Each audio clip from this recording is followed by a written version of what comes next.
Toi, derrière ton écran, est-ce que tu sais pourquoi tu es en vie là maintenant? Ce qui nous a permis de nous adapter en pensant rationnellement, en pouvant raisonner et résoudre des problèmes, cette capacité, c'est la seule qui différencie l'animal de l'homme. Sans ça, on ne serait pas là aujourd'hui. Au fur et à mesure des siècles, l'humanité s'est développée et la civilisation avec, jusqu'à aujourd'hui. Car ce dernier a donné naissance à une entité qui exerce cette capacité 1000 fois mieux que lui. La technique, au final, c'est la base de la société et du système.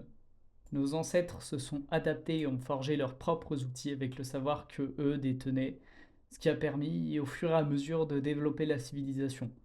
Ainsi, si on automatise tout, la société dépendrait d'une machine qui pourrait arrêter de fonctionner à n'importe quel moment. Et si on ne sait plus la réparer car l'IA sait coder et résoudre des problèmes, alors autant vous dire qu'on est foutu. Essentiellement, c'est comme si tous les cerveaux de l'humanité jusqu'à présent servaient de nourriture à l'IA. Terminer l'humanisme, terminer la beauté des arts, de la philosophie, du sport, des passions et des moments simples, tout devient automatisation et optimisation. L'automatisation des techniques les plus importantes nous rendra plus bêtes, moins efficaces parce que on maîtrisera moins au final. Tu dois apprendre par toi-même et faire les choses tout seul. Si tu utilises l'IA, tu dois surtout l'utiliser comme un assistant au lieu de lui faire écrire du code sans rien comprendre parce que l'IA elle-même sait pas ce qu'elle écrit. Demande à l'IA comment ton code pourrait être amélioré et lis les documentations. Mais surtout, tu risques de ne plus pouvoir profiter de ta vie et ressentir la passion de ton travail ou de ton hobby.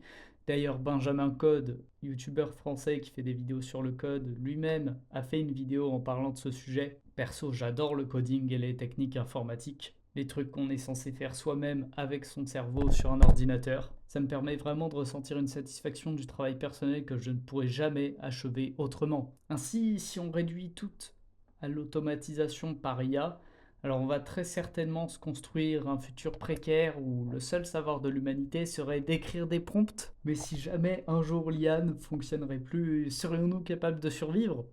Concernant tout ça, j'ai demandé son point de vue à un ami. Le voici. Qu'est-ce que j'en pense de l'IA? En fait, si tu veux, je pourrais pas donner un avis hyper ouvert parce que je connais pas, mais quand on entend des trucs comme parler de Claude Mythos, ils arrivent pas à contrôler un truc, ah, c'est juste des lignes de code.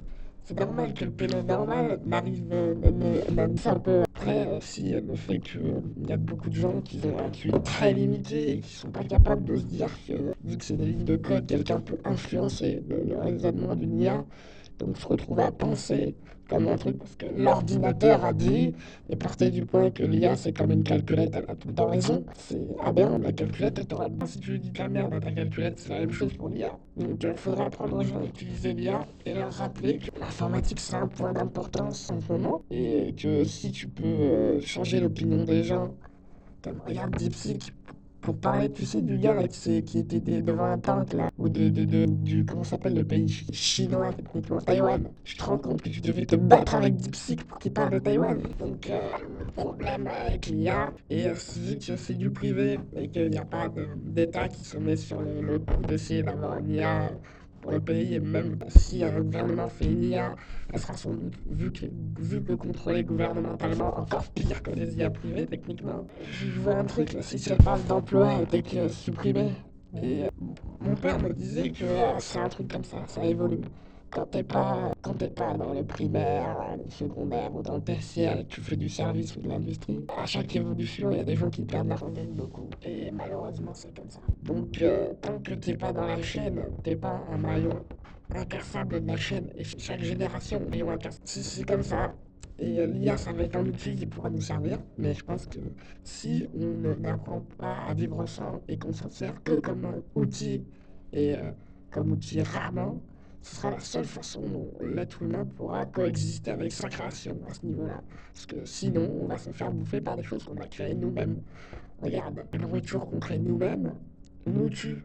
Mais je me rends compte que si je mets un cuba, moi j'adore les cubas, je faisais rien avant, je mettais pas le panier dedans, je mettais du cuba. Bon, c'est fait industriellement, c'est coupé industriellement, les machines ils mettent des huiles dessus. Mais ils mettent pas des huiles normales, pas de l'huile qu'ils mettent pour laisser mécher l'huile, je sais pas, l'huile d'olive, ils utilisent des hydrocarbures. Donc vu que j'ai bouffé du cuba jusqu'à mon possible que j'ai un cancer, que j'ai plus de chances de choper un cancer que d'autres personnes, tu te rends compte des trucs. Donc je pense que c'est comme une croissance, toute croissance est bonne, mais quand elle est trop rapide, bah, c'est un cancer, c'est comme sur le corps humain. Donc faut savoir grandir, mais comment garder cette croissance, quoi.